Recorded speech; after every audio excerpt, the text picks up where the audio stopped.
Naš voćnjak je prepun raznog voća, a to predstavlja raj za ptice koje se nalaze u okolini.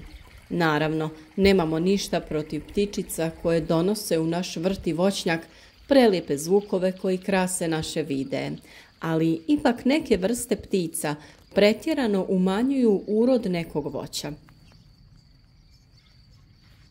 Najveći problem nam predstavljaju ptice koje se hrane bobičastim voćem poput maline, kupine, aronije, borovnice i ribiza. Nastojali smo da naš voćnjak u svakom dijelu godine ima neke voćke koje su u fazi berbe. To je bitno jer bi čovjek trebao svakodnevno konzumirati razno voće. Naravno, kao i za čovjeka, i ptice se hrane, pa im je naš plan idealan način za hranjenje od proljeća do jeseni. U ovom videu donosimo vam nekoliko rješenja koja se mogu primijeniti da bi se spriječile ptice da unište berbu voća. Naravno da nekoliko ptica neće stvarati problem, ali veliku štetu može napraviti jato ptica, koje u samo nekoliko minuta može uništiti kompletnu berbu nekog bobičastog voća ili pak grožđa u vinogradu. Za nekoga ko čitavu godinu radi da bi obezbijedio urod, ptice mogu biti veliki problem. Način borbe protiv ptica podijeliti ćemo u nekoliko skupina, a najčešće se koriste fizičke zaštite pristupa pticama ili razni oblici rastjerivača ptica. Ovisno o veličini voćnjaka primjenjuju se i različite opcije. Na većim plantažama često se koriste protivgradne mreže koje imaju funkciju zaštite voćaka od leda ili od jakog sunca u ljetnom periodu. Pored toga, ovakva zaštita može riješiti problem sa pticama. Naime, zabrana pristupa pticama raznim mrežama može riješiti ovaj problem. Pored toga što sprečavamo ulazak ptica, ova zaštita štititi će i urod od leda i prejakog sunca. Za manji broj biljaka mreža se može primijeniti i individualno, tako da se mreža prebaci preko voćke. Ako se radi o malini, kupini ili vinovoj lozi, najpraktičnije je zaštititi kompletnu parcelu, a ako se radi o manjem broju biljaka, bilo bi dobro postaviti konstrukciju sa svih strana na koju će se pričvrstiti mreža. Naravno da ovakav način zaštite iziskuje puno truda, a i financijski ulog je dosta velik. Zbog toga se češće traži neko drugo rješenje. Jedno od rješenja je rastjerivanje i strašenje ptica. Ptice možemo rastjerivati raznim zvukovima, a često se upotrebljavaju električni i plinski uređaji, ali i jednostavna rješenja koja možemo sami napraviti.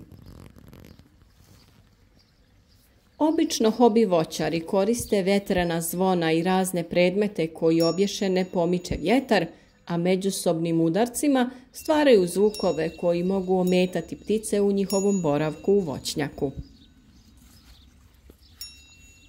Ovi načini zaštite su blagi, pa se ptice lako navikavaju na njih. Postoje naravno i električni uređaji koji ispuštaju zvukove ptica grabljivica ili drugih životinja koji su njihovi prirodni neprijatelji. Često se koriste plinski rastjerivači koji periodično svakih 2 do 20 minuta proizvode jake zvukove koji tjeraju ptice. Ovakve rastjerivače bitno je povremeno premještati na drugo mjesto u voćnjaku da se ptice ne bi naviknule na stalni izvor zvuka. Postoje i repelenti koji razvijaju mirise koji su neugodni za ptice ili sliče mirisu životinja koje su prirodna opasnost za ptice. Također po voćnjaku se mogu postaviti različiti materijali koje imamo u kućanstvu. Možete koristiti raznobojne trake koje šuškaju i svjetlucaju. Često se koriste i CD i slični diskovi jer su lagani i vjetar ih lako miče i stvaraju bljeskove koji straše ptice. Na isti način mogu se koristiti i aluminijske konzerve.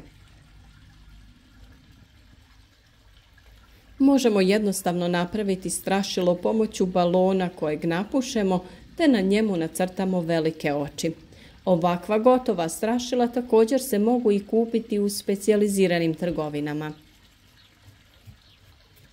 Mi smo bili kreativni i iskoristili smo ovu rukavicu koju smo napuhali i na njoj nacrtali lice. Ptice grabljivice koje se najčešće imitiraju u obliku strašila su sove.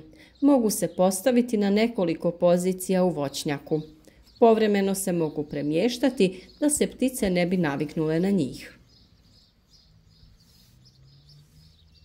Efikasan način zaštite su i strašila u obliku zmajeva, ptica grabljivica poput jastreba i sličnih. Laganim povjetarcem zmaj se izvija oko voćaka u voćnjaku te na taj način efikasno tjera ptice. Veliki neprijatelj ptica jesu i mačke, pa pored toga što drže populaciju glodavaca pod kontrolom, otjerati će i ptice iz vašeg voćnjaka. Načini zaštite voćnjaka od ptica su raznoliki. Pišite nam na koji način vi držite pod kontrolom ptice i štitite urod. Pišite nam od kud nas pratite i koje ptice vam najčešće stvaraju probleme.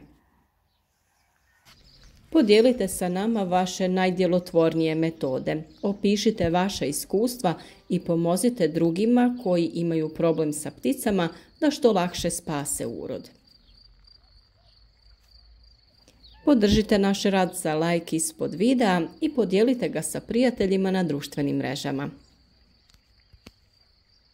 Ostanite i dalje s nama na kanalu i pogledajte još videa iz naše kolekcije. Sigurno ćete pronaći još nešto korisno.